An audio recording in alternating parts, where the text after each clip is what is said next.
Morning, everyone.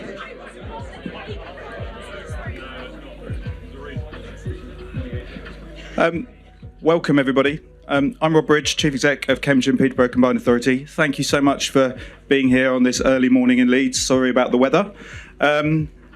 Great to have everyone here to start UK Reef and Team Cambridgeshire and Peterborough. And the first session is with our Mayor. This time last year, Paul had only been elected for 2 weeks and he had no idea what UK Reef was about. Hopefully this time he knows a bit more about what UK Reef is about. So I'm going to hand over to Paul to talk about his first year and the opportunities for investment and growth across Cambridge and Peterborough. Well, thank you very much indeed. Thank you very much indeed, Rob. So that's right, Rob. A year ago, I came to this conference and I didn't really know what to expect. I came to this UK Reef conference and I saw these big sort of pavilions, Liverpool, Manchester, these big, beasts, these mayors, Andy Burnham, Steve Rotherham, Ben Houchin, and there's little old Paul Bristow, who'd been elected for just a few days. But when we came to our pavilion was packed. It was full of energy. It was full of people wanting to know about the Cambridgeshire and Peterborough story. And my friends, that had very little to do with Paul Bristow, not even a household name in his own household. Yet. No, that had a lot more to do with the fact that Cambridgeshire and Peterborough is a very special place. Cambridgeshire and Peterborough is just about the fastest growing economy of anywhere in the UK. And we owe it down to our world-class universities, our innovation and our science, our history, our legacy, our potential. When you look at places like Peterborough, you look at places like North Hunts, a range of different industries, whether it's agri-tech in the Fens, whether it's life sciences in Cambridge, whether it's advanced manufacturing in Peterborough. Cambridgeshire and Peterborough, we said our time is now, and our time is now. But this year, we decided to focus a little bit more on delivery, because the first year was about setting an ambition. The first year was about showing what we could achieve. And from now on, it's going to be about delivery, investable propositions, things that we need your help with. So whether we look at places like Peterborough, in Peterborough, we're just finishing off the biggest ever, we're just about to start, to be fair, the biggest ever levelling up project in the entire country, £48 million station quarter, something I was involved with when I was the local MP, and something I can't wait to complete as the Mayor of Cambridgeshire and Peterborough, working with Peterborough City Council and our partners.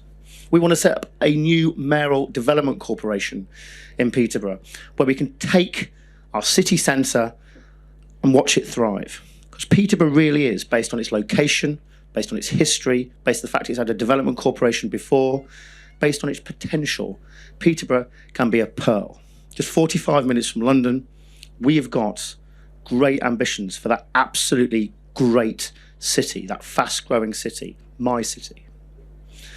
In North Hunts, we want to do something very special when it comes to defence. In the same way we set up an ecosystem in Cambridge around life sciences, partnering with academia, with government, with industry, we can do that with defence in North Hunts. We've already got Alconbury Wheel coming on board. We've got other fantastic Brampton and other fantastic development opportunities in North Hunts. We're going to make that a real power base for the industries of the future, and defence is right at the heart of that. As I said earlier, in the Fens, we've got some of the best agricultural land in the entire country. You can plant almost anything there in that land and it will grow. But also, we've got the opportunity to use the Fens and its geography in order to sort out some of the development challenges we've got in Cambridge around water. So we want to build new reservoirs, we want to build new advanced manufacturing and really power the Fens. And that's what Fens Growth Triangle is all about. And in terms of Cambridge, well, what can we say about Cambridge? The government are investing in the Oxcam arc. The government have got real ambitions for growth in Cambridge, and we are right behind them. Because it's about homes, it's about life sciences, it's about jobs, And it's about doing all the things we need to do to ensure that this country, not just Cambridgeshire and Peterborough, this country continues to grow in the way that we want it to. Now, why are we doing this? A lot of people turn around and go, well, we want growth. Well, why? Why do we want growth? Who are we in this for? And I'm going to tell you a couple of little stories about why I'm in this for, why I've lent into this growth agenda. Yes, it's my job as mayor, but I've done it unapologetically. And there are going to be problems and going to be challenges along the way. Because coming with growth comes disruption and comes congestion, comes all sorts of different challenges. But we're doing it for the following reasons. So a few weeks ago, I went to Stansted College, which is the college for Stansted Airport. Now, you think, why is he talking about that? It's in Essex, but Stansted is our airport, by the way. That's why I quite sometimes tease them. It should be called London Cambridge, not London Stansted. But Stansted College is I met a girl called Jasmine, and she lives in a little village called Mainey. Okay, has everyone heard of Mainey? And Mainey is actually connected to the train system, which is just 28 minutes from the Cambridge Biomedical Campus, Cambridge South Station, which we're opening next week. Now, Jasmine every single day gets on that train, and she goes to Stansted College on the same line, where she's training to become a pilot. Mainey's not the sort of place you would expect people who want to become pilots to be from. But as I said, it's 28 minutes from the biomedical campus. And while Fens have some of the lowest skills opportunities in the entire country, and South Cambs have got just about the highest, shows you the disparity we've got in our region. But I want more people like Jasmine from Mainey getting those opportunities. And that's what connectivity is all about. That's what that Cambridge South station is all about. Just 28 minutes from her home. So more people like Jasmine can get those opportunities. I'm in it for someone called Luke, who's my friend's son, and he's just about 17. So when I was growing up in Peterborough, when I was just about 18 years old, that city had everything that I could possibly want. It had a bustling nightlife, it had retail opportunities at Queensgate, it had lots of job opportunities, and I wasn't even sure that I wanted to leave university, or leave to go to university. But I looked at some of my friends now whose kids are sort of my age then, and they don't always feel the same way about the city that I grew up in. But we're going to change that. And I'm in it for those kids, for Luke, because I want Peterborough to offer the same opportunities to Paul Bristow when he was 18 that it's offering to offer young people in that city now. That's why we set up that youth hub. That's why we've got the ambition for a new city centre development corporation. That's why we're going to have the new sports quarter, the new station quarter. These are the opportunities to create a fast-growing city, but also create the jobs and the opportunities for tomorrow. So I'm in it for everyday people. I'm in it for good people. And that's why we have the most ambitious growth plan of anywhere in the country. Now, lots of people said to me, well, Paul, why are you listing all of these things in your growth plan? Why are you turning around and saying you want to treble our economy by 2050? Why do you want to grow so fast? Why are you saying all these things? Aren't you going to be held to account if we don't quite make it? Well, hang on a minute. This is not, a plan. If you do X, Y, and Z, you'll end up with a solution at the end. This shows an ambition for unrestrained and unconstrained growth. This is a shopping list that if the government and the private sector and our partners got behind our area, this is the sort of thing that is possible. So I'm not going to apologise for being ambitious. I'm not going to apologise for having that vision. I'm not going to apologise for wanting to work with all of you to make my home, Cambridgeshire and Peterborough, the best place it can possibly be. So that's why we're investing in our human capital. That's why we're opening a new Green Skills Academy in Wisbech. That's why we're investing again in the next stage of Peterborough University. That's why we invested in the Tiger Pass so young people can get to where they want to. We're investing in our human capital. That's why in terms of our projects, we've got the Development Corporation in Peterborough, we've got Cambridge Growth, and we want to connect Peterborough and Cambridge by much faster trains. And by the way, I'm never going to use it. The last time I'm going to use this, I'm going to talk to you about the Ely Junction or the Ely Area Capacity Enhancement, but it's the last time we're ever going to call it that. Because if you go to government again with the Ely Area Capacity Enhancement, I fear we're going to get the same response again. So we're going to call it something, talking about this last night, what are we going to call it? We're going to call it the Oxcam Eastern Gateway. Because I think if you attach something with Oxcam to it, I think money just flows out of the Treasury, doesn't it? But if you can connect Peterborough and Cambridge and get that journey, that commutable journey, it's going to help people like Jasmine, and it's going to help spread the opportunity that Cambridge has given to our region to the rest of our area. And that's why we're united.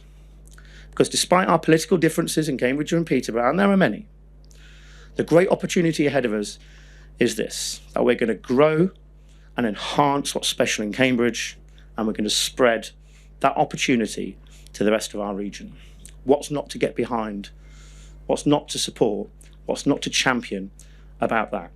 And we've got something very special going on, because in the main, around Cambridge and most of the rest of our area, we have got a national Labour government, we've got Liberal Democrat local government, and we've got a Tory mayor. But we're all united around that vision. And that gives us stability, that gives us certainty, and that gives us the ambition that we can make Cambridgeshire and Peterborough the fastest growing economy of anywhere in the UK. That makes us all healthier, wealthier, and happier. Thank you very much indeed.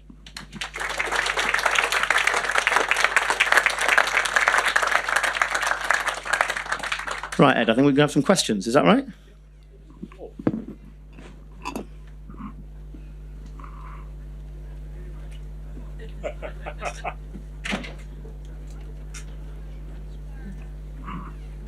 Why don't you ask me some questions about my growth plan?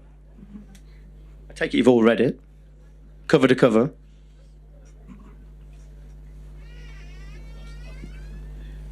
Hi, James Butler from Atkin Dualis. Just wondering about the funding side of things. We've obviously got government options. How else do you see it coming? Well, if we turn around and just allow the government, well, it depends what specific project, but if we turn around and we wait for the government to fund something, we're going to be waiting 30 or 40 years. Of course, we can make the case. And one of the things that I've learned is that you can't make that alone. And so what we've done together in terms of our business board, for example, it's now been chaired by Sean Grady from AstraZeneca. We brought some of the region's champions. We've got University of Cambridge on our business board. So it's not just Paul Bristow saying these things about the investment.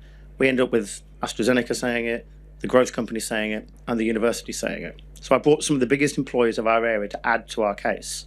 But when you look at something like the Oxcam Eastern Gateway, instead of going to the government and asking for the £600 million, that they've not funded for the last 21 years, how are we going to think about things a little bit differently? So we signed a partnership with Homes England. We're going to look at how we might be able to do this a little bit differently. The entire business case is based upon freight, but we've not been talking about things such as homes. We've not been talking about Mainey. We've not talking about the opportunities in Peterborough city centre, at Whittlesea, at March, and everywhere where there's train and suddenly Cambridge becomes commutable. So what are we looking at there? A 4-bedroom home in the centre of Cambridge will cost you £1 million. 4-bedroom home in Mainey will not cost you £1 million. So we're looking to see if we can sort some sort of argument, some sort of deal with Homes England about land value capture and pay for some of this ourselves. We're also looking at other solutions where we can bring the private sector into solving some of these issues for us. We are looking at the Mansion House Accords and what was said there. We're also looking about how we can work with the all sorts of different pension funds. So we're talking to the private sector. This is not just a growth plan saying government give us all this money. This is an opportunity for people to come and invest in Cambridgeshire and Peterborough with private capital as well as government support.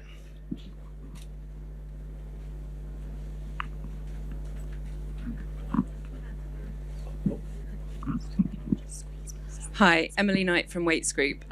Some of your fellow regional mayors are talking and supporting much further fiscal devolution. Yeah.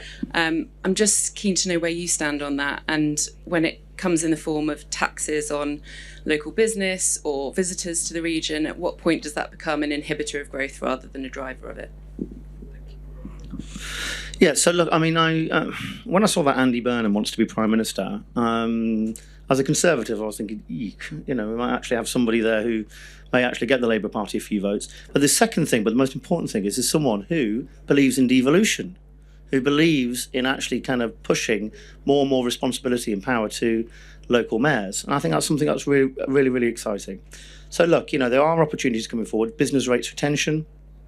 We've put forward a couple of potential options for investment zones and business rates retention. That's something we're very interested in.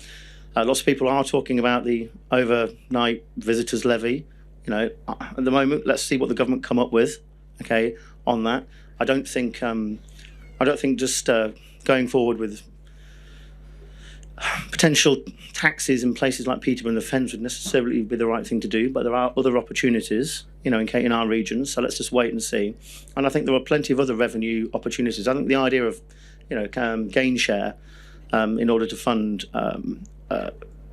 devolved government and combined authorities, I think that model's dead. And we've got to look much more creatively about how we create revenue streams, but also capital streams and capital projects for the future, from the gentleman said earlier on. Can't just turn around and wait for the government just to give us lots of money, because that just won't work. Thank you. Hi, Stephanie Pugh, OCO Global. In your local growth plan, there are 6 priority sectors identified. I know it's hard to pick favourite children, but is there a particular sector that you think has great opportunity and one that we perhaps need to put more effort and energy into boosting? Well, look, I suppose I'm going to slightly look. It's easy for me to turn around and go, look, life sciences is the jewel in the crown in terms of what's happened at Cambridge. Like, if you ignore that at your peril, it's going to only continue to grow. Sometimes you have a bumpy ride. Sometimes there are national and international kind of factors around life sciences and medtech. Trump. The AstraZeneca very briefly paused their investment in Cambridge, didn't they? There was some question over the drug price in the NHS. But look, AstraZeneca, they're in it. They're in it for the long haul. And so I think that sector is only going to grow and grow and grow, in Cambridge. But if I had to pick one other, and I think what could be really exciting is the opportunity around North Hunts and defence. Because what's happened in Cambridge, that didn't happen by accident. An ecosystem was created where you had the state, you had academia, and you had industry all partnering one another. And once that begins, it's a circle that continues to grow and continues to give. I think we've got that opportunity in North Hunts when it comes to defence. You've got RAF Whitton, which is of international significance again in terms of the NATO alliance. You've got government who are putting money into defence, and you've got industry looking for a new home. And I think in North Hunts, in terms of the growth ambitions we've got there, I think that's going to be incredibly exciting in the next 15, 20, 25 years. Talking of North Hunts. Sarah Conboy, leader of Huntingdonshire, and I'm joined by colleagues from all of your authorities, Paul. Peterborough's got one of the fastest growing youth populations, and I know that lots of people in this room are going to be really interested about what kind of a skilled workforce that we're going to have on offer if you come and work with us in Peterborough and Cambridgeshire. What would you like them to know about? Because there's some really interesting stuff we're doing to upskill our young people and our returning workers. Just about my favourite thing that I've ever been involved in politics is ARU Peterborough and our university.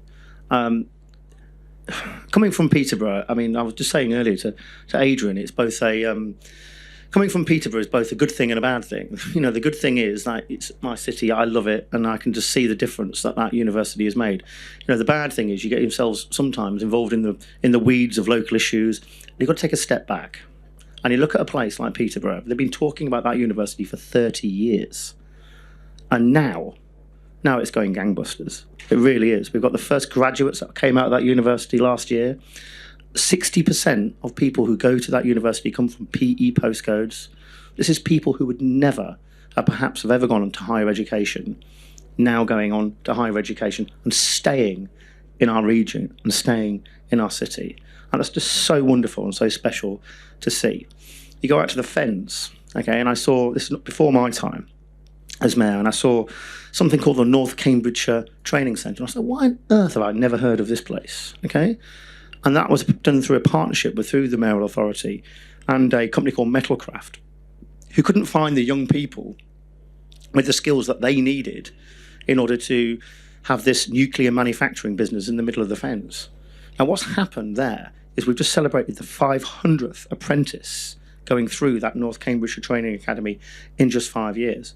And so lots of other companies have now located in that area, because Metalcraft not doing this just for their own young people. They're doing this for people across the area. So you've got other companies that have now based themselves in that Fens growth triangle, in that advanced manufacturing park, which we want to build in Chatteris, because of the skills that are coming out of that North Cambridgeshire Training Centre. So that's not, when we talk about infrastructure, that's not a new road. No, that's not a new railway station. That's investment in human capital. Skilled people coming out of that training centre, getting good jobs, working locally.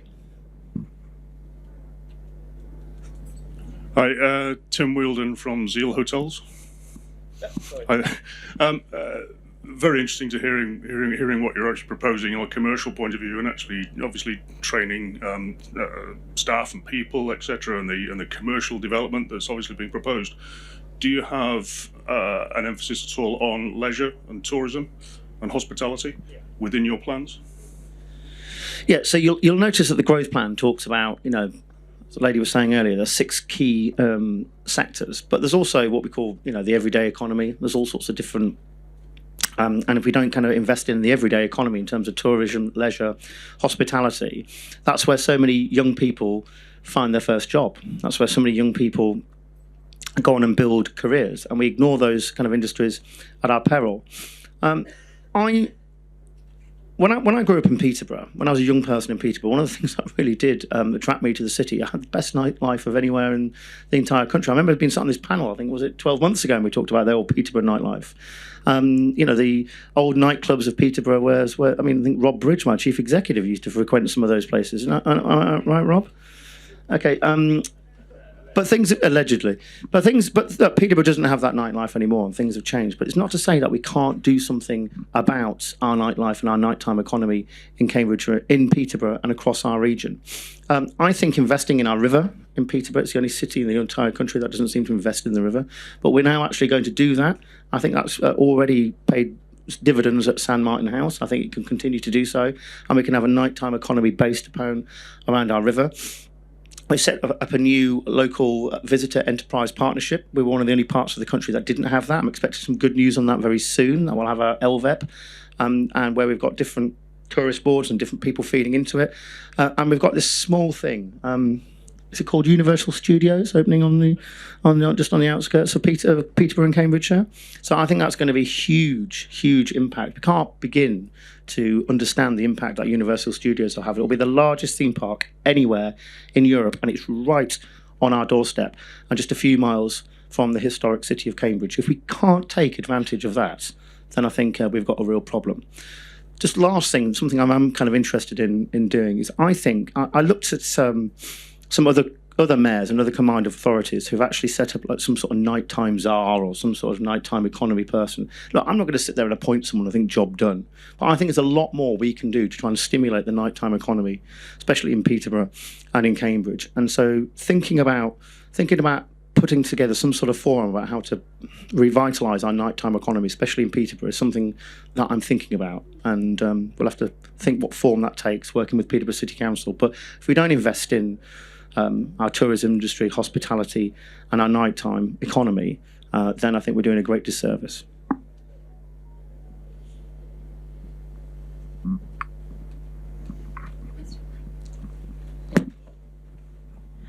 Emma Fletcher, Octopus Energy. All of this growth needs power, and with Marshall becoming a development site, they currently control 17 district local authority airspace areas for wind. Who's coordinating the future of energy and the strategy in the area? Yeah, so look, you're absolutely right. The 3 things that constrain growth are transport, our water, and is energy. Okay, and we're alive to all of these kind of challenges. We need a lot more power. Okay, and we're not actually going to, especially with data centres, the number of people in sort of data centres in and around Cambridge. Unless we get a fix on that, we're not going to do that. But look, on all 3 of those issues, in terms of water, talked a little bit about some of the East Cambridgeshire reservoirs and some of the challenges we've got there. In terms of connectivity, we've got a local transport and connectivity plan. And on power, we're building those relationships with those stakeholders we need to in order to make sure that we've got enough energy to do this. Because it's just not, and it's our responsibility. So we're doing that job. But it's not good enough just to turn around and say, look, we want this growth and set an ambition. We've got to sort those solutions out. And you're absolutely right.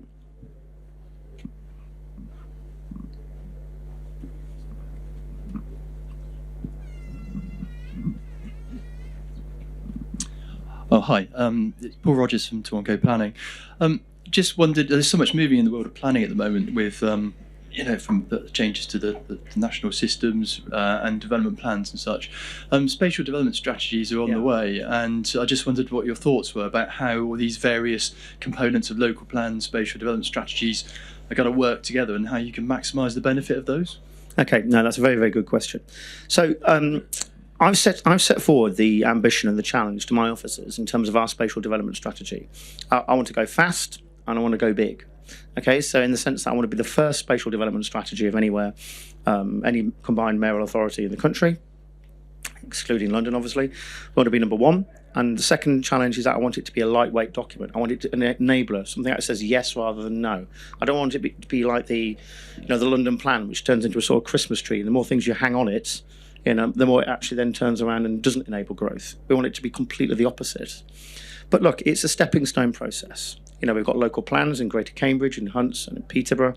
We need to make sure that that's the first step, okay?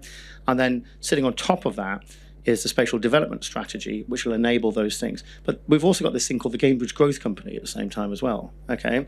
And their growth ambitions as well. So we've got to just make sure that it's a seamless transition. Like, talk about the local plan first, then in terms of Cambridge growth, they will set out their growth agenda, and then sitting on top of all of that is a spatial development strategy which enables growth. But it's going to be a lightweight document. It's going to be one of the first in the country, if not the first in the country. I did see Rob smirking when I said that. And it's going to be an enabling document that says yes rather than says no.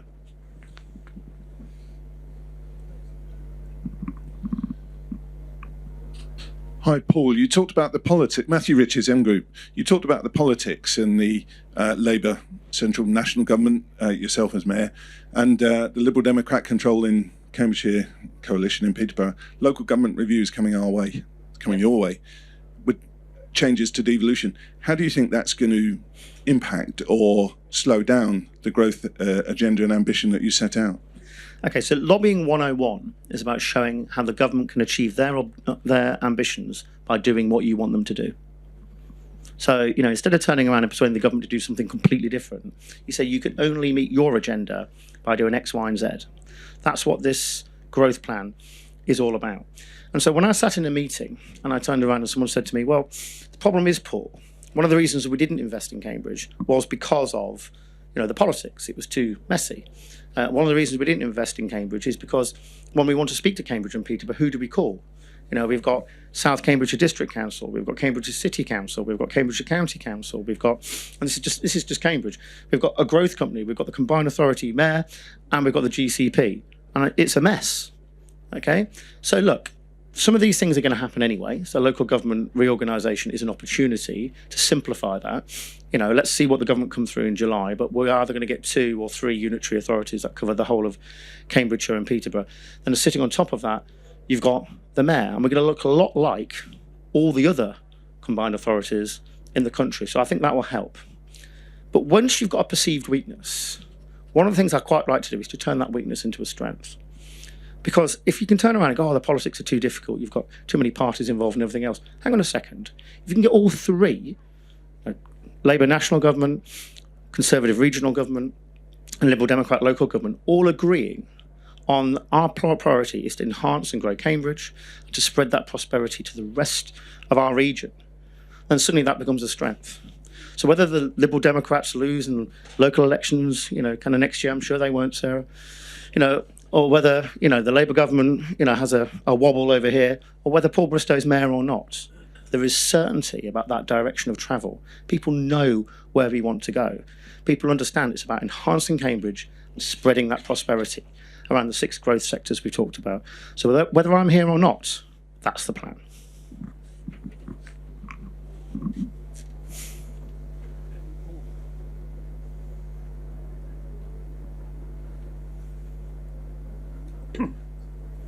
Last call. Hi there, John Gordon from Arcadis. Paul, I love the vision, the growth ambition of trebling what was previously stated. There's lots to do, and you just referred to one of the risks is around short-termism in political cycles. So I guess what would good look like for you in your mayoral term in order to set up the rest of the region for success over the coming years. Okay, so in terms of what I think establishing some of these key certainties is about what good looks like. Okay, so in Peterborough, a mayoral development corporation will give people the certainty when it comes to planning, when it comes to viability, and when it comes to land ownership, and that will send a key message, I think, to people that Peterborough has the opportunity to grow, and people have that stability that they can invest in our region. So that would look like success.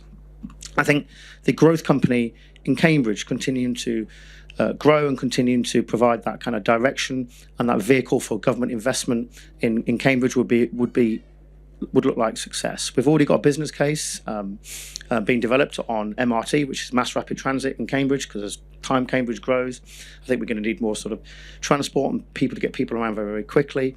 And I think something around, so that's Peterborough growth, that's Cambridge growth, and I think something around some sort of plan for the, what do we call it again now? I think it's called the Oxcam Eastern Gateway. If we can have some sort of plan around those things, I think that would look like success in my first term. So it looks like we're getting spades in the ground, that we're getting things moving, and we've got some certainty on those three key pictures. So look, there's plenty more. There's more than just those three. But if you're looking at it in terms of priority, about the things that I can do as mayor, if I can facilitate Peterborough growth, if we can get that line sorted connecting our two cities, and we can get some growth around Cambridge and that plan moving forward in a way that doesn't bumps in the road continually around changing politics. You can get that sort of certainty. I think that looks like success.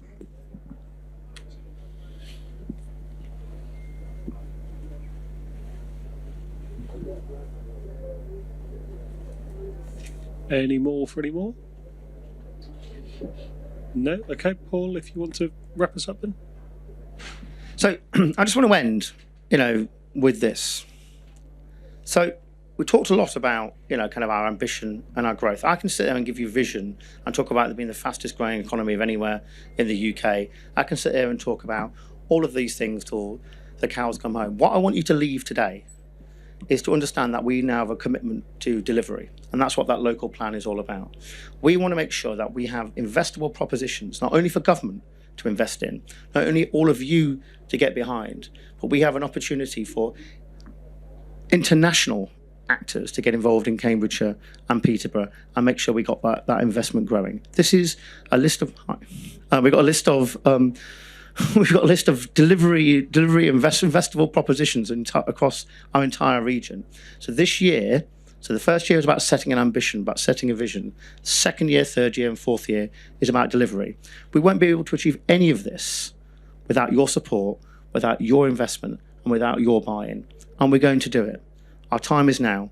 Cambridgeshire and Peterborough. Thank you very much indeed. I've got one more, Paul.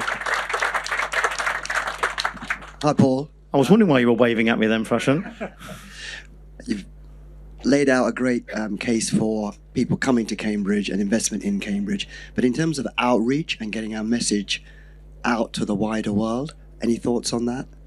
Going in reverse.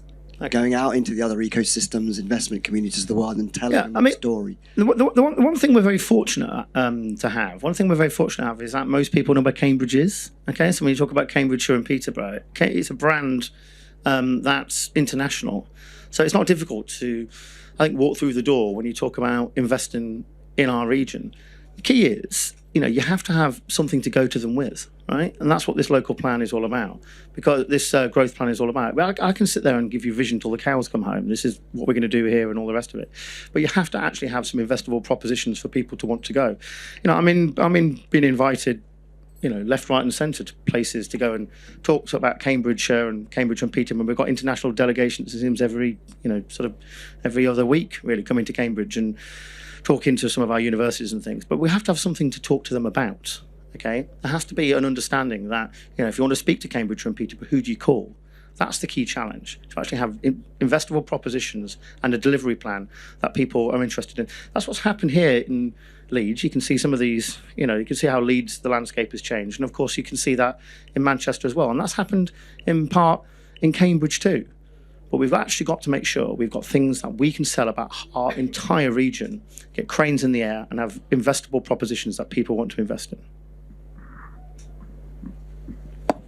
Great. Well, thank you very much indeed, everybody. Hope you enjoyed your bacon sandwich and sausage sandwich, and I'll be around a bit longer to talk to people. Thank you very much.